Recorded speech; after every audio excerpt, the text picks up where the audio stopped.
આપણે ઘઉં કાઢી નાખવાના છે, કટર આવે એમ છે।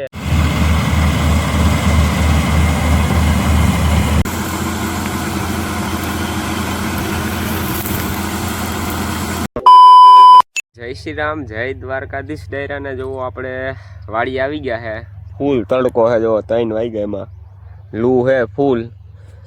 આપણે ઘઉં કાઢી નાખવાના છે, કટર આવે એમ છે એટલે આપણે બાજુના ખેતરમાં જ હાલે એમ છે। જો હાલે છે આપણા ખેતરમાં, આવે હમણાં થોડીક વારમાં, અડધી કલાકમાં।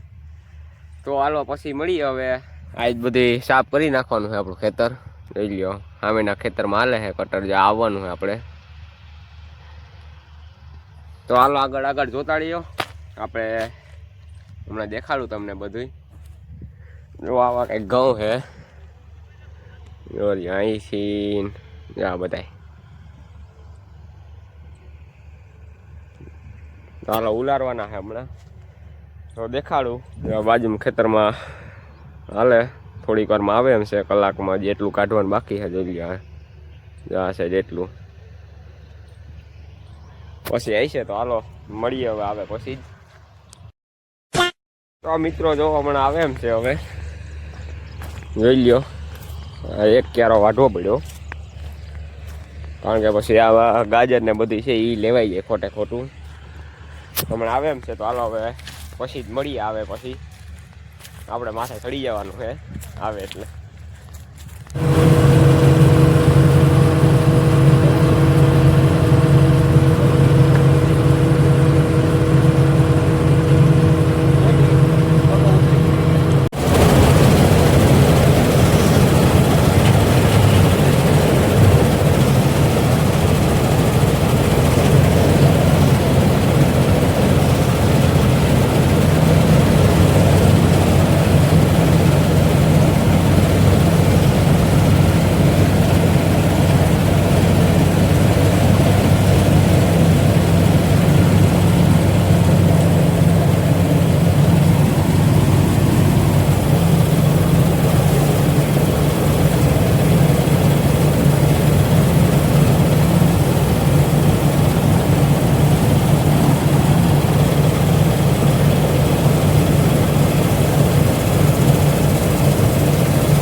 મિત્રો કાઢે છે, આપણે ઉતરી ગયા, ધૂળ બહુ ઉતરી હતી।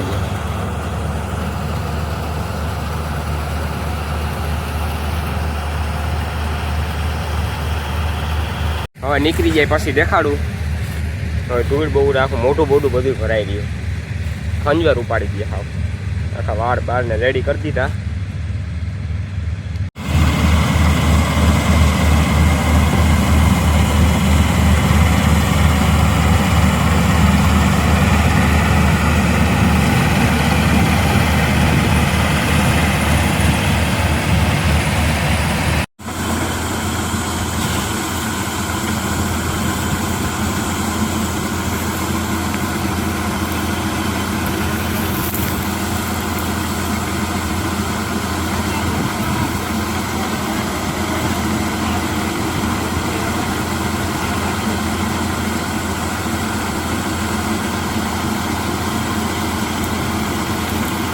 A few moments later. મિત્રો જો કટર વહી ગયું ઘઉં કાઢીને,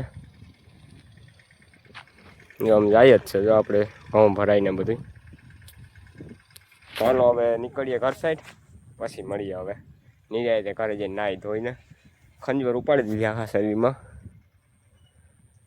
હા જો ખેતર ખાલી, ચાલો મળીએ પછી હવે। તો મિત્રો જો ઘરે આવી ગયા, નાહી ધોઈ લીધું। તો હલો હવે આજનો બ્લોગ આપણે અહીંયા જ પૂરો કરીએ। જય શ્રી રામ, જય દ્વારકાધીશ।